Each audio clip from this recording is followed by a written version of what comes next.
tá gravando, galerinha. Vamos lá. Vamos começar a nossa aula de agora. Só para constar, a aula de soldagem, tá certo?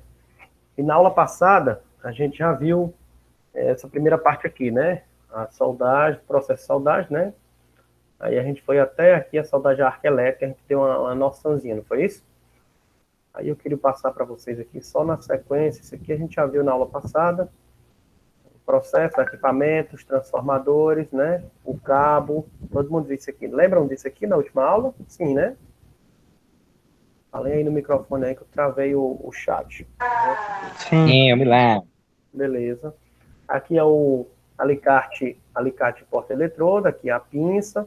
Esse alicate é onde eu coloco o eletrodo, essa pinça aqui eu coloco como se fosse fechando o terminal, o circuito.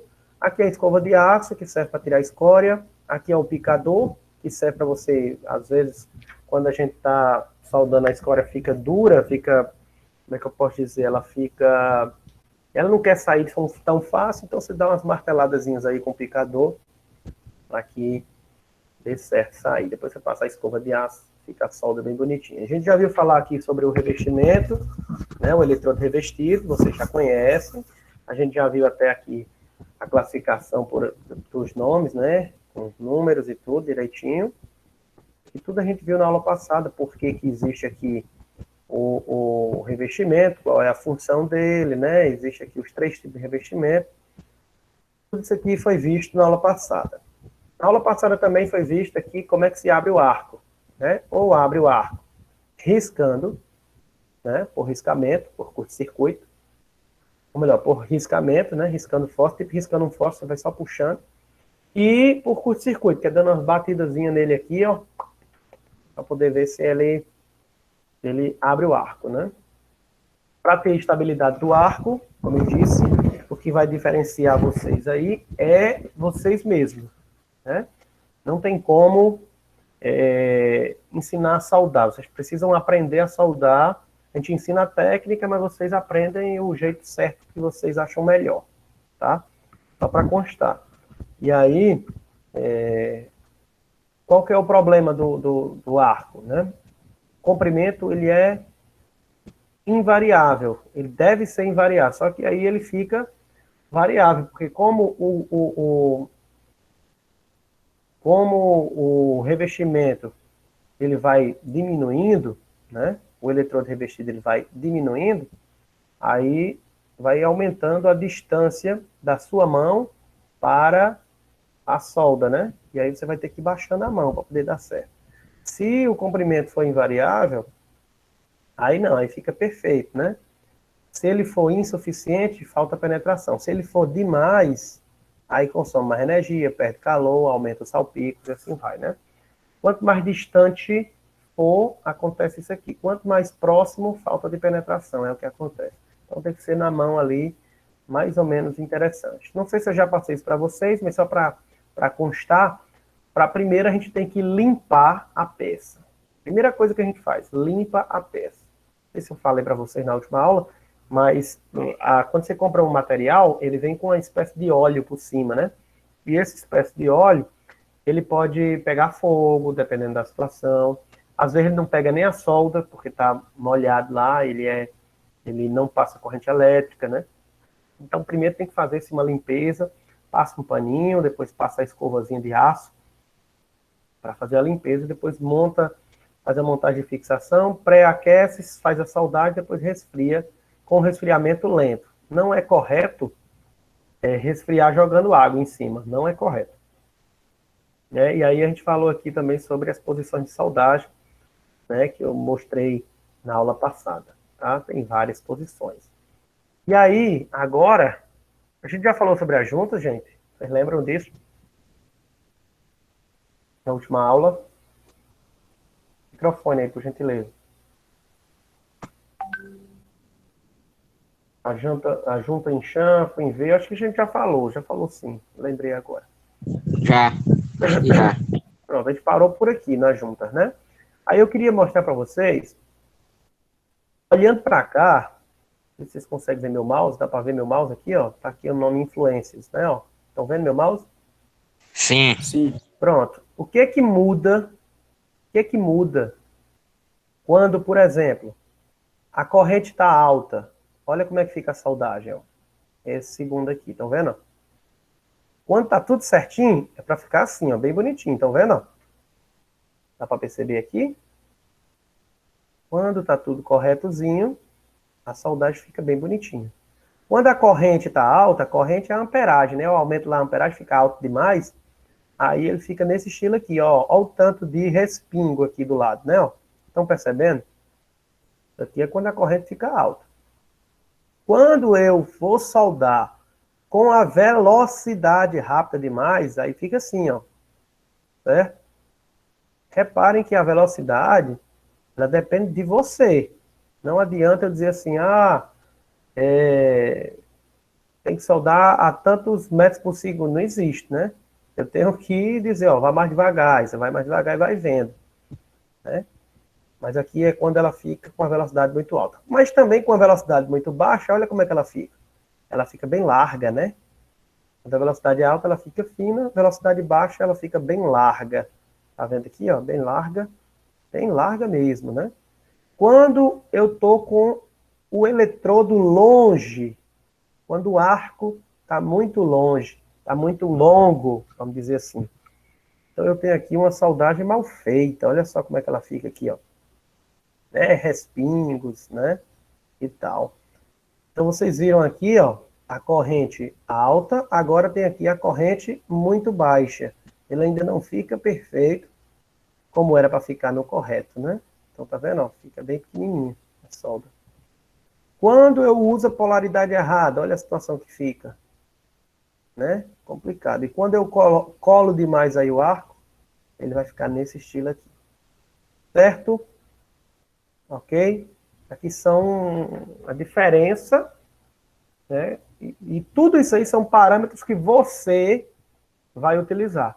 Você é quem vai decidir qual é a amperagem, você é quem vai decidir se sua mão baixa ou aumenta na hora que você estiver soldando lá, né?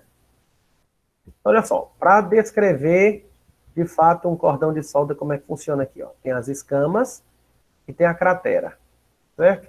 Então, olha só, a forma e a regularidade dependem do tipo de eletrodo utilizado e da velocidade, como a gente já observou. E a cratera é a interrupção do arco no fim do cordão. Observe, aqui a escama do cordão, né?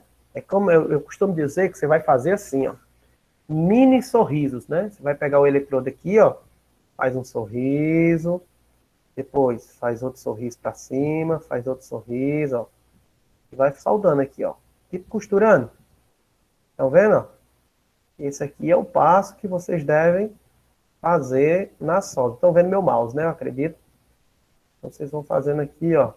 Costurando. Tá entendendo? Quando chegar no fim, você deixa um pouquinho. E aí ele faz esse espaço aqui. Termina, né? Transferência por pulverização. Spray. Transferência globular e transferência por curto-circuito. O que é isso? Vamos aprender aqui aos poucos, né? São os modos de transferência. Aí vai cair na prova do final do ano. Então, reparem aí. Como é que é o modo de transferência? Transferência por pulverização. É como se fosse um spray, né? O metal de adição, que é essa parte aqui, a alma, né?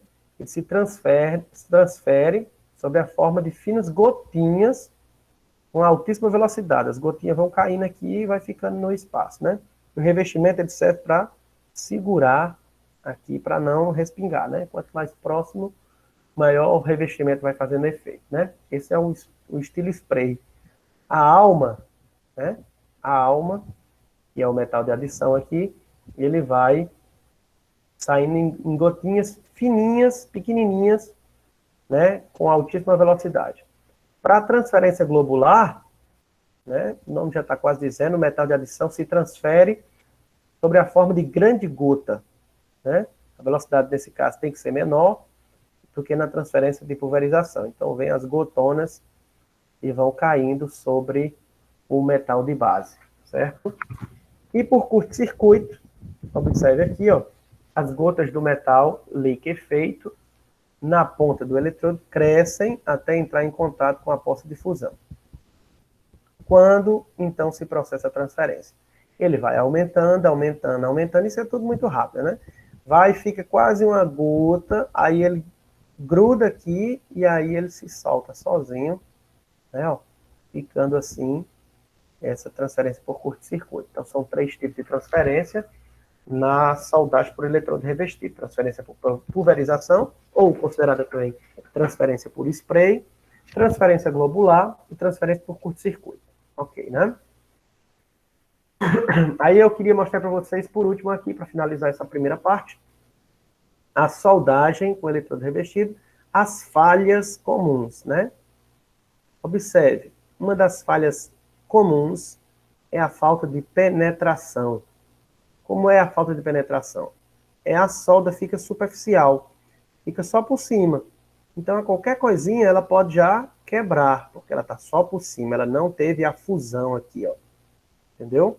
Então, como é que a gente faz isso aqui, ó? Ó, falta de penetração, faltou chegar no final, tá vendo? Aqui também, ó. Ó o espaço aqui no meio, aqui, ó. Essa parte aqui a gente nem vê, né? A gente solda por cima, depois solda por baixo, não vê, mas ficou faltando aqui a penetração. Mordedura, que também é outra falha comum, que é quando você vai soldar e fica esse dentezinho aqui, ó. Se vocês estão conseguindo, se dá para botar aqui, papapá, peraí, isso aqui, acho que vai dar certo. Mordedura, é isso aqui, ó. Vamos ver se dá certo. Deu ou não deu? Pronto, mordedura é esse espaçozinho aqui, ó. Certo? Todo mundo tá vendo? Tô falando no microfone aí, ó. Ó. Sim. Isso aqui são as mordeduras. Isso aí é uma falha. Esse outro aqui, que eu quero dizer, ó. Aqui, ó. Não aconteceu a penetração, tá vendo? Ó, ó esse finalzinho aqui, ó. E aqui ele tá fazendo só isso aqui, ó. Não penetrou como deveria, tá vendo? Né? Faltou penetrar. Observe, outra falha comum aqui, ó, respingos e salpicos. Aqui tá feita a solda, essa parte aqui, estão vendo? E aqui é o tanto de respingo, ó, tá vendo? Esses respingos aqui são características de falha, né? Falha, e também é comum, né? O que é inclusão de escória? Como eu já disse, escória ela vai ficar por cima. Quando eu termino a soldagem, ela fica a escória por cima, né? Aí eu tenho que tirar a escória para que eu possa passar outro cordão de solda. Então, vamos supor que eu tenho aqui uma peça. Aí eu fiz o chanfro aqui, ó. Certo? Tenho 2 peças aqui. Eu quero soldar. Então, eu vou unir essas 2 aqui, certo? E vou começar. Passei a primeira solda aqui. Aí eu vou, tiro a escória, passo aquela escova de aço, né? Aí faço outra aqui, tiro a escória, faço outra aqui, tiro a escória, faço outro cordão que eu tô falando, né? Tiro a escória, vou fazendo outro, tiro a escória, faço outro aqui para finalizar. Tiro a escória. Entendeu? Aí ele fica assim. Quando eu digo inclusão de escória, quer dizer o quê? Quer dizer que eu não tirei as escórias. Tá vendo aqui, ó? Por completo. É como se elas tivessem ficado escória dentro da solda. Aqui são vários, né? Ó, aqui é um, aqui já é outro, ó. Aqui já é outro. Eu quero dizer cordão de solda. Começou a soldar aqui, depois fez outro, depois fez outro, tá vendo? Como eu expliquei aqui agora, né? Aí o que que acontece aqui? Vai ficando a escória e aí a solda ela não fica perfeita, não fica bem feita. Tá vendo aqui, ó, a escória? Aqui, ó. Aqui são pedaços de escória que, teoricamente, pessoal, você não vê, né? Mas deixam a soldagem fraca. Você não vê por quê? Porque você está soldando por cima, então você não vai ver. Você não vai ver aqui. Aqui é só uma ultrassom, né? Só se você conseguir fazer uma ultrassom do material. Tem também a porosidade, que é como se tivesse, pessoal, você vê essa solda aqui,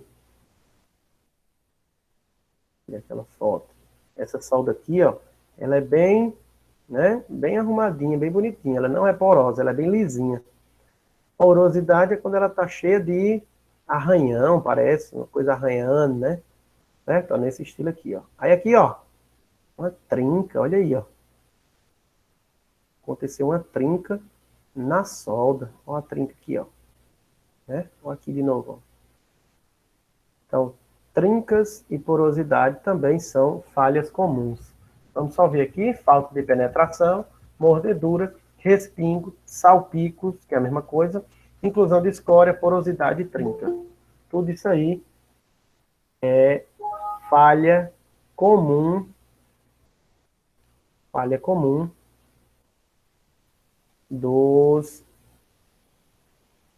da soldagem por eletrodo, né? Tá certo? Até aí, tranquilo? Tranquilo até aí, pessoal? O que vocês me dizem? Sim. Beleza. Agora, eu quero mostrar para vocês, aproveitando aqui, a soldagem por oxigás. Deixa eu mostrar aqui, aí vocês vão entender. Acho que já dá para ver aí, né? Oxigás. Repare, como eu disse, né, a soldagem, a gente estava fazendo fusão, depois arco elétrico, a gente viu, né? Eletrodo consumível, blá. Agora, a soldagem a gás. Só para vocês entenderem, é oxiacetilênico. Okay? É oxigênio mais um gás combustível. Como é que funciona isso? É um maçarico, certo? E vai colocar o fogo, a chama, né? Ó, certo? E aí eu coloco o metal de adição. Acho que vocês já devem ter visto essa solda oxiacetilênica, certo? Pelo menos na internet, na TV, vocês já devem ter visto aí essa solda por maçarico, né? É diferente. É um processo de união de metais obtido por aquecimento até o ponto de fusão, com uma chama obtida através de um gás combustível, usando ou não metal de adição, certo? Um histórico aqui bem tranquilo, para vocês conhecerem. Foi introduzido em 1903, industrialmente foi utilizado pela primeira vez em 1903 e foi usado extensivamente durante meio século. Encontra também larga aplicação no corte de ligas ferrosas e não ferrosas, para cortar através de oxiacetilênico, né? Como é que é o funcionamento aqui, ó? Equipamento básico. Tem que ter a fonte de energia, para ter a energia de soldagem, né? Aí, deixa eu voltar aqui. Tem aqui, ó, número 1, o regulador, né? Número 2 aqui é um dispositivo de retrocesso da chama. Por que tem que ter isso, gente? Só para vocês entenderem. Às vezes você está com o maçarico ligado, e aí você desliga e pensa que o fogo apagou, mas o fogo ainda continua dentro da mangueira. Então, esse dispositivo contra retrocesso de chama, né, ele serve para isso, para o fogo ele não voltar aqui pela mangueira. E acontecer uma explosão, quem sabe, né? Aí, o número 3 já é a mangueira. Número 4 aqui, ó, já é a abraçadeira, aqui, ó, certo? A abraçadeira para a mangueira. O número 5, deixa eu ver se eu acho ele aqui. Ele não está na figura aqui, ó, tá? Não tá. Seria o capacete de proteção. O 6, o próprio maçarico, né? Tá aqui ele, ó. Deu meu mouse, tá aqui ele. E o 7 são os cilindros de gás, tá certo? Cilindro de gás, e aqui tá o maçarico. Tranquilo? Esse regulador que a gente viu aqui agorinha, né? O regulador é esse aqui, ó.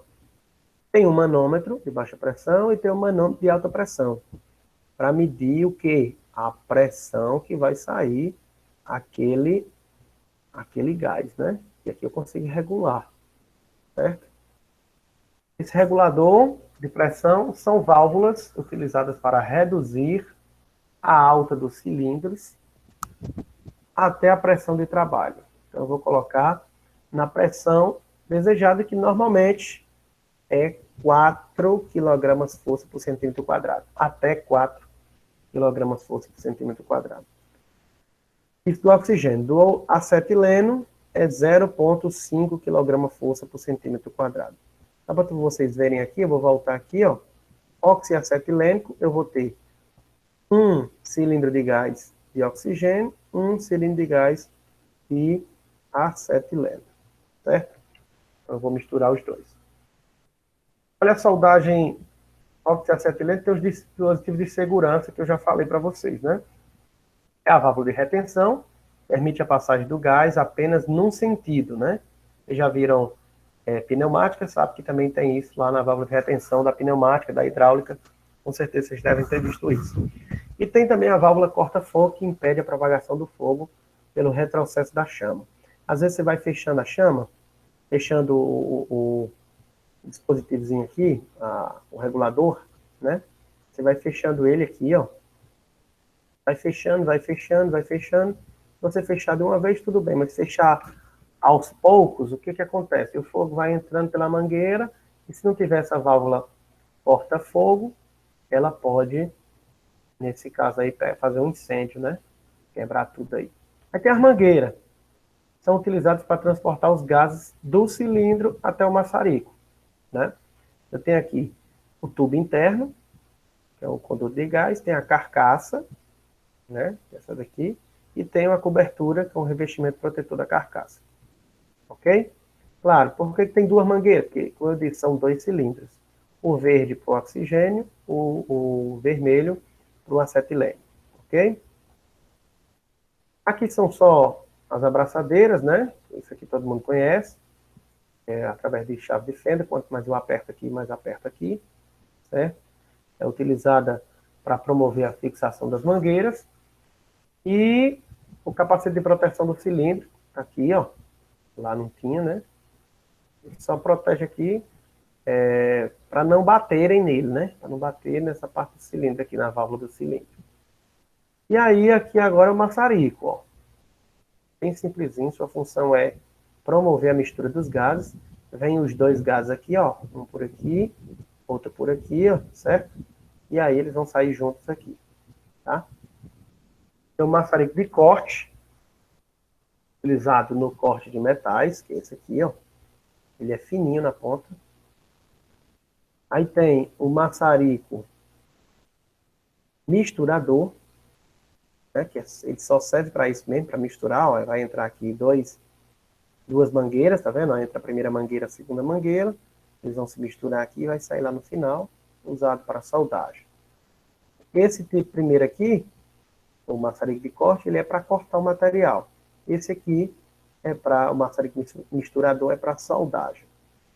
Aí vem aqui, ó. Os cilindros de gás são utilizados como reservatório de gás. O cilindro de oxigênio, normalmente, ele é preto para a indústria ou verde para a medicina, tá? E o cilindro de acetileno, normalmente a cor dele é vermelha, certo? Isso aí é uma norma para facilitar. Quando você vê de longe, você vai saber o que tem normalmente lá dentro, né? A tendência é essa. Ok até aí? Os gases utilizados aqui são esses aqui, ó. Vou passar logo tudo. Ó, o que a gente tem aqui? Os gases utilizados. Tem que ter o oxigênio, porque é oxiacetilênico, né? Mas aí para ser oxiacetilênico tem que ter o combustível, que é o acetileno, certo? Mas pode ser hidrogênio, GLP, gás natural, propano, butano. Só que tudo isso aí muda algumas características, né? O acetileno, ele consegue a temperatura mais alta sem prejudicar, né? Observe aqui os outros, ó, o metano, o prepano, o propileno, o propano, né? O metiloacetileno, é a mistura. Ele não consegue chegar a altas temperaturas como o acetileno, né? Certo? Então, por isso que o mais utilizado é o acetileno, soldagem oxiacetilênica. Até aí, tranquilo? Tem que ter uma alta temperatura de chama, uma alta propagação de chama, conteúdo do calor suficiente, mínima reação química com metais da base e de adição. Aí aqui eu tenho aqui com oxigênio e com ar normal, só para vocês entenderem aqui, temperatura de combustão, né, no qual ele vai pegar fogo, vamos dizer assim. Tem que ver bem direitinho aí, hidrogênio, propano, tal. Né? O gás mais utilizado é o acetileno, porque é obtida a reação do carbureto de cálcio com a água. Tá? Então, para vocês verem aqui, ó, tem agora os tipos de chama. Né? Quando eu tenho aqui somente a chama acetilênica, que é só acetilênica, você vê que ela é bem amarelada, né? Dá para ver aí? Bem amarelada, né? E tem muita fumaça. Aí quando eu coloco o acetileno menor que o hidrogênio, produz muita fumaça, mas ele fica assim, ó, pequenininho. Tá? Quando eu tenho aqui a chama redutora, chama neutra ou balanceada, né? Eu tenho aqui um volume de acetileno para um volume de oxigênio. Então, sai pouca fumaça e pouco ruído, mas ele fica perfeitinho aqui, né? E a chama oxidante, sempre o oxigênio vai ser maior do que o acetileno, por isso que o nome é oxidante. Ele vai ser menor e o ruído é muito alto, né? O ruído maior e a fumaça não existe nesse caso aí. Você vê que aqui tem muita fumaça ainda, né? Tá vendo? Isso aqui é fumaça. Aqui é o fogo, ó. Aqui é fumaça. Aqui é fogo, aqui é fumaça, tá vendo? Ok? Aqui não tem quase fumaça. Beleza? Aí aqui a gente já falou sobre isso, teve uma aula exclusiva sobre isso, né? Sobre as medidas de segurança. Mas quando a gente vai falar de gás, o gás ele tem uma diferença, né? O gás, a gente às vezes não consegue nem sentir o cheiro dele. E aí às vezes parece que está tudo ok, mas não está. Então tem que sempre se lembrar de usar os EPIs, manter o capacete protetor da válvula fixado quando não estiver em operação. Não movimentar o cilindro sem o capacete. Esse capacete que está dizendo aqui não é o capacete da sua cabeça, não. É o capacete do cilindro. Né? Use carrinhos com corrente, que permitam prender o cilindro durante o transporte. Não permita choque entre os dois cilindros. Não transfira gás de um cilindro para o outro. Não permita o contato da válvula com óleo, com graxa, com agente químico, principalmente se o cilindro tiver oxigênio ou gás oxidante. Não abra a válvula do cilindro sem antes identificar o gás que tem e não armazene o cilindro em locais sem ventilação. Isso aí também a gente já tinha até estudado para a gente ver. Algumas aplicações da soldagem oxiacetilênica, manutenção e reparo de peças ferrosas e não ferrosas, soldas de tubos de diâmetro de até 50 milímetros. Devido à menor intensidade de calor e ciclos menos severos, é largamente utilizado para soldar metal duro, como aço carbono, né, e algumas outras ligas, dependendo de peças, ou melhor, desempenho de peças, pós e pré-aquecimento, também ele é muito utilizado, vai aquecer, né, e corte a gás também é muito utilizado. Qual que é a vantagem desse novo sistema aí? Baixo custo, custo operacional é baixo, custo do equipamento é baixo, equipamento é portátil, é fácil de transportar, controla o tamanho do cordão, né? Você vai botar mais oxigênio ou menos oxigênio, você vai ver como é que vai ficando, né? Controla o tipo de chama, controla também a intensidade do calor, então tudo isso aí é uma vantagem. Já a limitação tem que ter um operador que tenha habilidade, né? Não é qualquer um que se utiliza oxiacetilênica. Aqui em Vaza Alegre, eu mesmo não conheço nenhum que trabalhe com oxiacetilênica. Pode determinar mudanças metalúrgicas no material em função do tempo de aplicação. Tem a questão da baixa produtividade e também tem riscos elevados no processo, que é com relação a riscos de acidentes mesmo, né? Aí tem aqui o oxicorte, que é para você Oxigás é mais oxigênio, é só para você cortar a peça, né? Caso você deseje, você vai lá e corta. É um processo de seccionamento de metais pela combustão localizada e contínua devido à ação de um jato de oxigênio de elevada pureza, é só oxigênio, né? Agindo sobre um ponto previamente aquecido por uma chama oxicombustível. Equipamento básico aqui, ó. Eu tenho aqui, já até mostrei, tem o bico, tem a ponta do bico. Aqui nós temos a válvula agulha, né? Ó, tá vendo? Aqui tem as duas mangueiras, uma para um gás, outra para outro, né? Aqui é o oxigênio, que aqui tá verde, mas era para ser preto. Que não é medicinal, né? Mas é só para vocês entenderem como é que funciona. Ok? A aplicação do oxicorte a gente vê para cortar ligas ferrosas de baixo teor de carbono. Quanto mais duro, mais difícil de cortar. A vantagem é simples, o equipamento, facilidade operacional, facilidade para locomoção, adaptação a diferentes espessuras, facilidade para cortes retos, em curva, em forma livre, processo manual, automático e semiautomático, né? E, claro, sempre tem ali as suas limitações. Não é ideal para cortar aço inoxidável, nem níquel, nem alumínio, nem cobre, nem suas ligas, e tem a questão do risco de fazer alguns problemas, né? Deixa eu botar aqui esses sites aqui, só para a gente dar uma observada aqui, tá?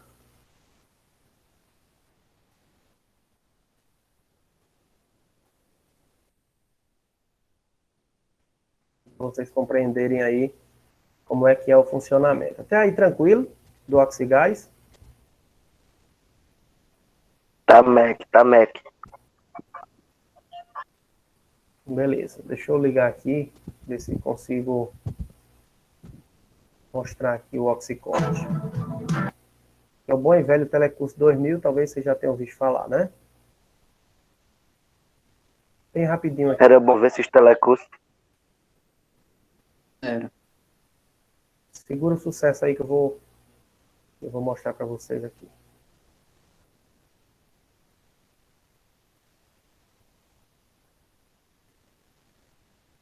Acho que todo mundo tá vendo aí, né? Oxicorte. Ele tem a vantagem de usar um equipamento muito simples, de fácil locomoção e adaptação a diferentes espessuras, sendo que faz cortes cortando aí, ó. em curvas ou até em formas livres, sem dar muito trabalho. E agora, muita atenção, porque a teleaula de hoje está começando. Material através da ação do calor, ou se você preferir, a erosão térmica. Ela é o arraste dos óxidos de ferro formados durante o processo de corte do aço. Esses óxidos se fundem, pois possuem pontos de fusão inferiores ao ponto de fusão do aço, promovendo assim a separação do material. No oxicorte, a energia pode ser produzida por um gás combustível, como o hidrogênio, o butano, o propano ou o acetileno. Só que a maioria deles tem baixa capacidade térmica, mesmo na mistura com oxigênio. No meio desses gases todos, o acetileno se destaca pela alta potência da sua chama e pela alta velocidade de inflamação. Os gases são fornecidos em cilindros. Eles são produzidos para uso imediato, como no caso do acetileno. Todo metal capaz de reagir quimicamente com oxigênio e com ponto de fusão do óxido formado dentro da faixa de temperatura que é atingida pelo processo, pode ser cortado pelo processo oxiacetileno. No seu livro de estudos, você vai encontrar um quadro mostrando a influência dos elementos químicos no corte do aço liga pelo processo oxiacetileno.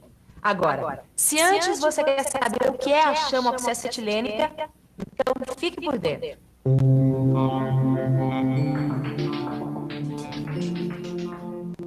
Para queimar totalmente 1 metro cúbico de acetileno, são necessários 2,5 metros cúbicos de oxigênio. Só que, para cada 1 metro cúbico de acetileno, o maçarico recebe apenas 1 metro cúbico de oxigênio através do cilindro. Por isso, a chama vai buscar o restante 1,5 metro cúbico que falta de oxigênio no próprio ambiente onde é feito o corte. Por isso, o ambiente de trabalho deve ser bem ventilado. Essa chama consegue queimar uma pequena região do material onde está sendo aplicado.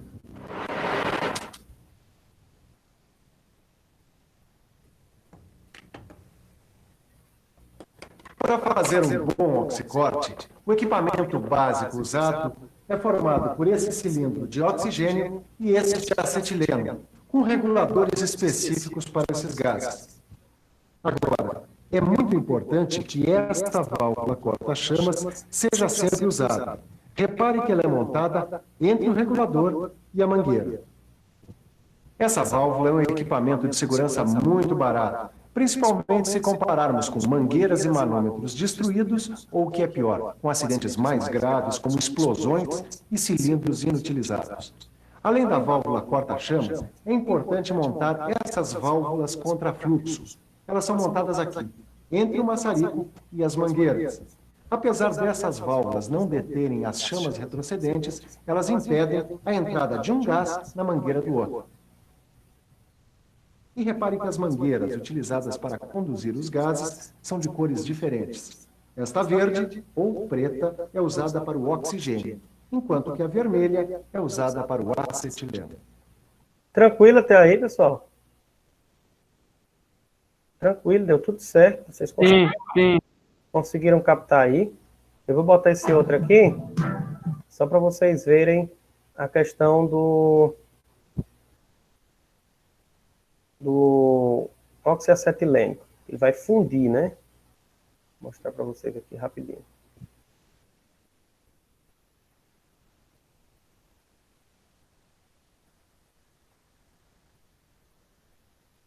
Dá para ver aí? Até aqui, ao maçarico, que é o principal componente desse equipamento. Existem vários formatos diferentes de maçarico. Ó, repare aqui, ó, o formato diferente do maçarico, né? É isso que ele vai mostrar agora. Mas, basicamente, todos eles têm os seguintes componentes. O corpo injetor, que é por onde os gases entram no maçarico. É no corpo injetor que estão também os reguladores de passagem dos gases. Esta outra parte é o misturador, onde os gases se encontram. A lança, que conduz a mistura até o bico. E o bico, que tem um orifício por onde os gases passam. Legal, né, Ananias? Esse aí é todo equipamento que a gente precisa para fazer a soldagem a gás. Você acabou de ver todos os componentes básicos de um maçarico. Agora você vai ver que existem dois modelos mais comuns de maçarico. Vamos ver quais são?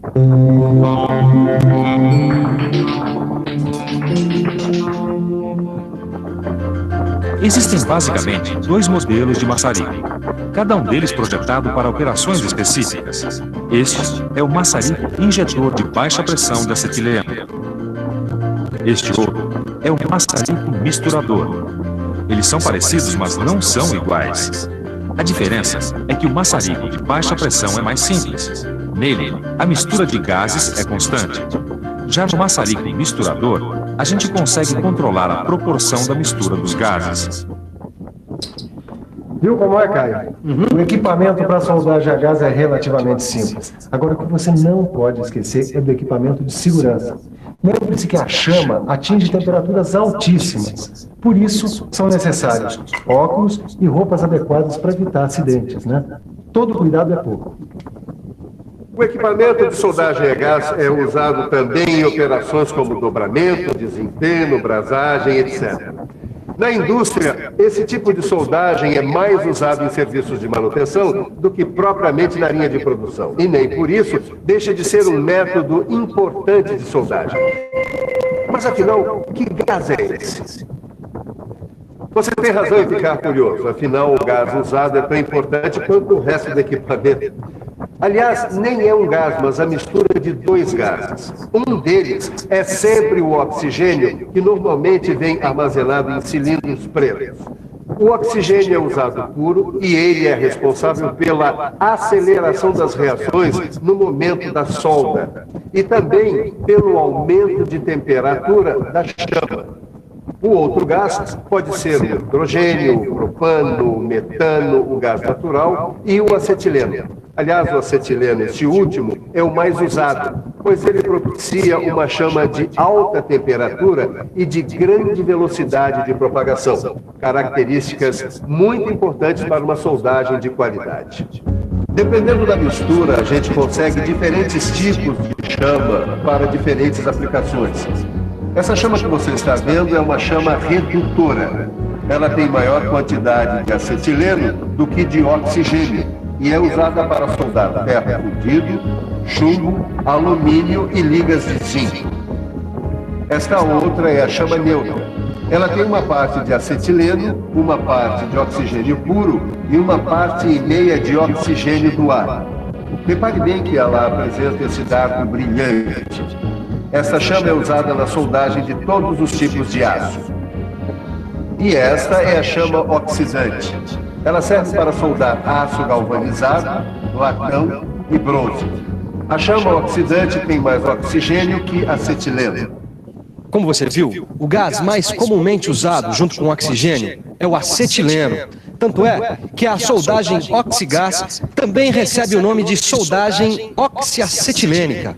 Apesar de não ser muito usado na indústria, esse tipo de soldagem é muito popular, por exemplo, nas funilarias. A maioria dos reparos realizados em carros batidos ou amassados contam com a ajuda desse tipo de soldagem. Olha aí, vamos dar uma olhada no trabalho do seu Elias. Ele está usando a soldagem oxiacetilênica com metal de adição. Dá uma olhada. O metal de adição é essa varetinha que vai sendo derretida e vai se misturando ao metal de base. Metal de adição, metal de base, afinal de contas, qual é a diferença? Essa parte aí você já conhece, né? Metal de adição e metal de base. Deu para entender até aí? Ficou claro? Sim. Beleza. Eu vou parar a gravação e aí a gente continua aqui no Tira Dúvidas, tá certo? Interrompendo aqui.